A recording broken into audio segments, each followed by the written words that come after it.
家好，欢迎来到 Learn Chinese on the Go。今天我们来聊一聊经历，你去过那里吗？小美，你说你没去过那家老字号？对啊，很奇怪吗？大家都很惊讶。那可是我们这儿的特色，必去之地。你有没有遇到过这种事？别人以为你去了。对，今天就聊聊这些特别的经历吧。有时大家都去过的地方，我偏偏没去。哈哈，反过来也一样，我去过，别人没去。那种感觉很微妙，是吧？像个局外人。没错，或者感觉自己很独特，与众不同。我总是想，一个地方真的有那么重要吗？可能是因为它代表了一种集体记忆吧。对，好像不去就少了些共同话题。比如，我们都去过那个市中心的公园。那倒是，那个公园，我从小玩到大。所以，你去没去过，别人会很关心。感觉这是一种文化现象，很有趣呢。是的，就像很多地方都有自己的必去榜。尤其是一些网红打卡点，特别火。你有为了打卡，特意去过某个地方吗？有啊，但有时感觉和照片上不太一样。哈哈，这就是线上与线下体验的区别。对，亲身经历的感受是无可替代的。所以，那个老字号，也许你真该去看看。我计划着呢，但总是没时间或忘了。这也很真实，我们总有错过的风景。是的，比如我有个朋友，他从没爬过山。啊，我们这儿那么多山，他一次也没去。他喜欢待在家里，或者去咖啡馆看书。这倒挺特别，和大家的习惯不太一样。每个人对经历的定义其实都不同。没错，所以才有那么多有趣的故事可以讲。你去过哪些别人觉得很冷门的地方呢？我喜欢找小巷子里的旧书店或小茶馆。哇，这听起来很有生活气息，很特别。是的，在那里你能感受到不同的文化氛围。比那些大景点可能更深入人心吧。对，而且你会听到当地人的真实故事。这让我想起了旅行中语言的魅力。是的，用当地语言交流，体验更深刻。即使只是简单问路，都让人感觉很棒。所以，你去过那里吗？不只是个问题。它包含了期待、好奇，还有一些文化认同。有时也是一种检验你是不是同类人。哈，说的没错，这种心理很有意思。所以，小美，那个老字号，我们一起去吧。好啊，我可不想一直被人觉得没去过了。亲身体验后，你就能分享自己的感受了。对，下次我们再聊聊那个地方的特别之处。期待你的发现，也许会有新的故事呢。哦，对了，你觉得怎么样？我觉得太棒了，早就想去了。哈哈，那我们找个时间一起去。肯定能发现不少新的东西。对，就像上次我去了那个小村子。哦，哪个村子？听起来很有趣。是个很少游客知道的地方。哦，那种隐藏的宝石对吗？对，当地人聊天很有意思。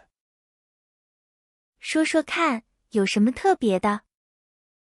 他们说话特别喜欢用叠词。叠词？你是说红红的那种？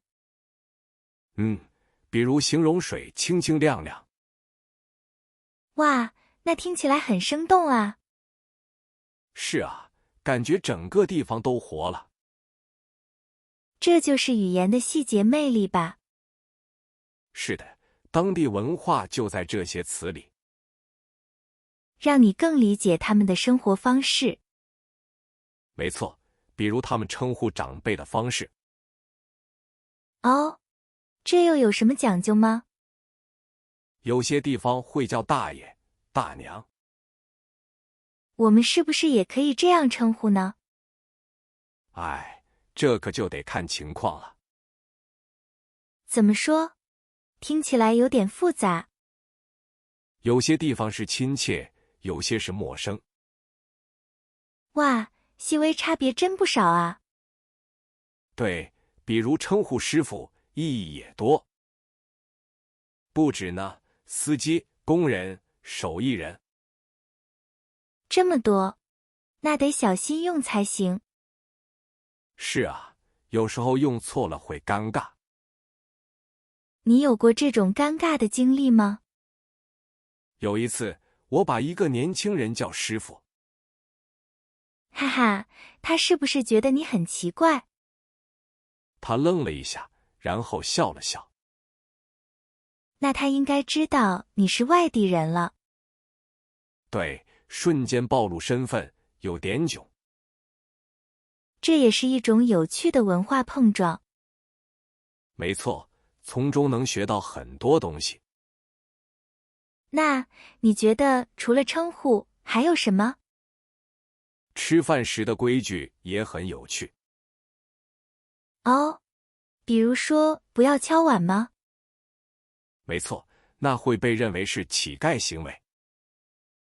我知道，还有筷子不能插饭里。对，那个像祭祀用的像。哇，这些细节真的太重要了。是啊，体现对当地文化的尊重。学习这些比课本有趣多了。哈哈哈，实践出真知嘛。真是这样，不过还有些规矩。比如送礼的讲究更复杂。对了，我还想问你一个问题。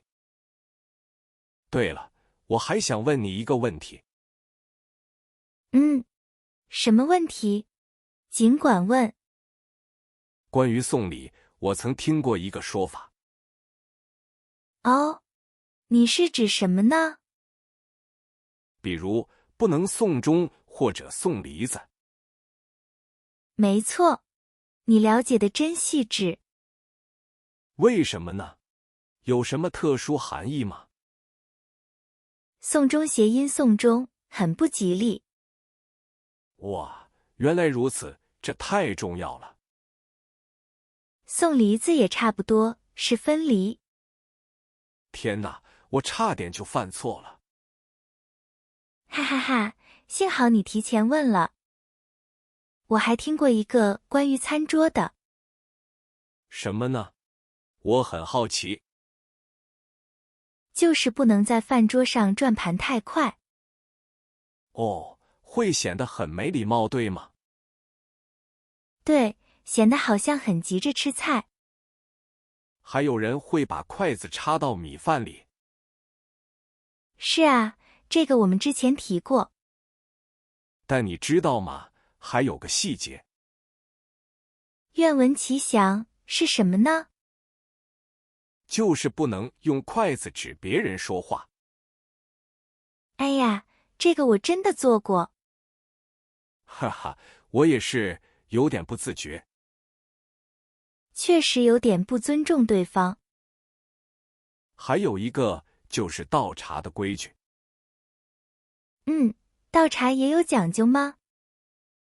给别人倒茶不能倒太满。这是为什么呢？有什么说法？茶满7克表示不尊重。哇，这个文化点很独特啊。是啊，茶要7分满才合适。我觉得这些生活细节很有趣。你觉得还有哪些情况需要特别注意？我想想，比如拜访朋友家。哦，进门要换鞋吗？那是基本礼仪。还有，别空手去。应该带些什么小礼物是吧？是的，表示心意和尊重。你有没有遇到过因为文化差异闹出笑话的情况？当然有，我记得有一次，我朋友第一次来我家，想帮忙。做了什么呢？他帮我把碗碟都洗得特别干净。这不是好事吗？但是他洗碗后没有把水沥干。然后呢？我妈妈看到后，默默又洗了一遍。哈哈哈，真是可爱的误会。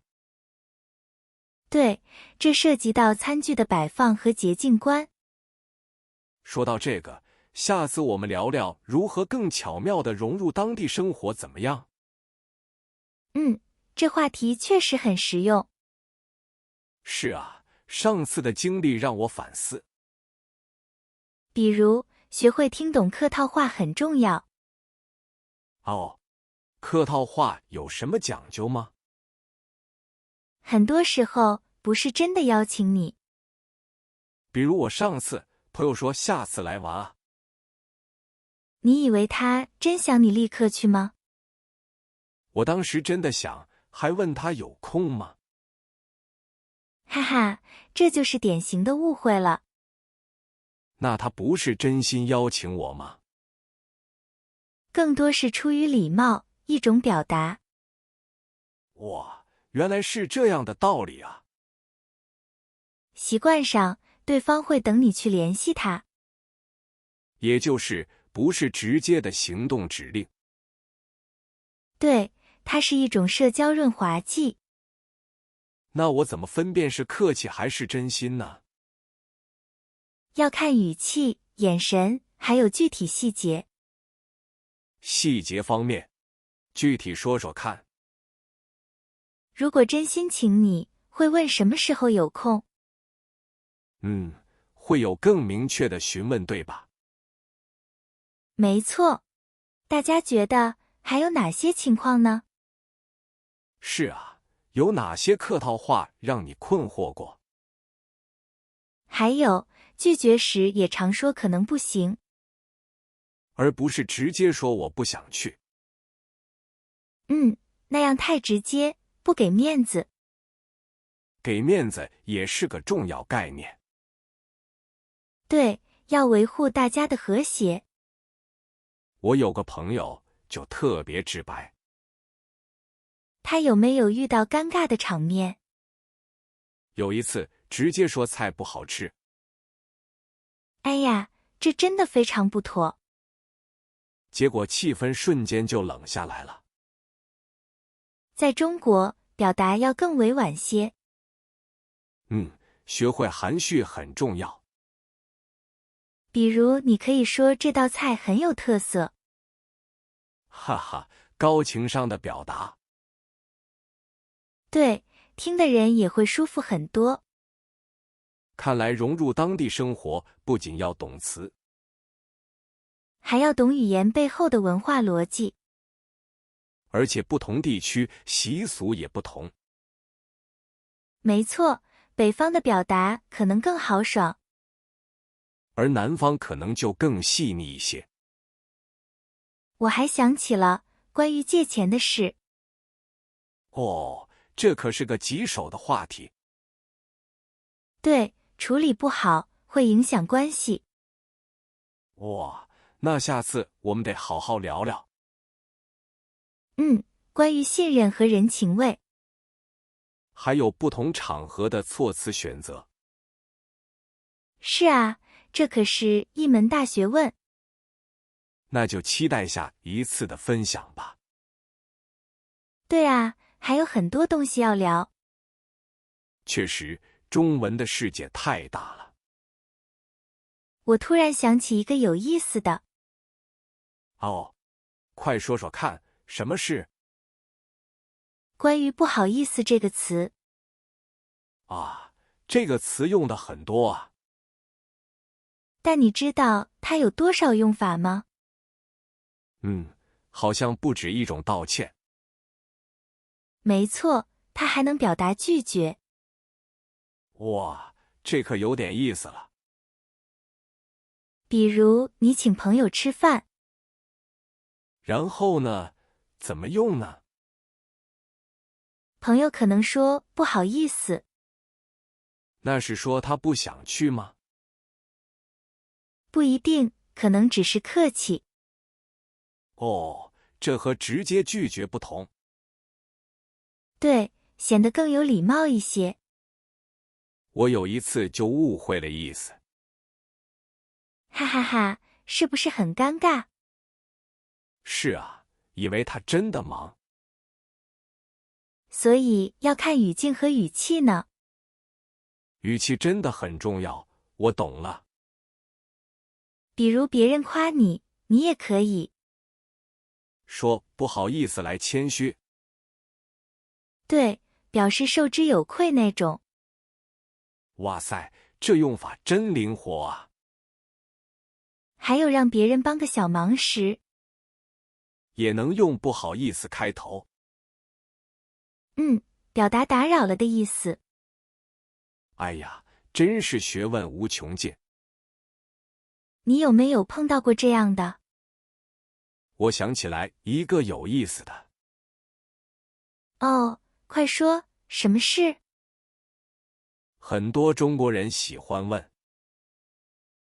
问什么呢？我很好奇。你吃了吗？不是真问。哦，这我知道，是问候。对，但外国人常会误解。以为真的要请吃饭呢。哈哈，这背后的文化是关心，也是一种客套。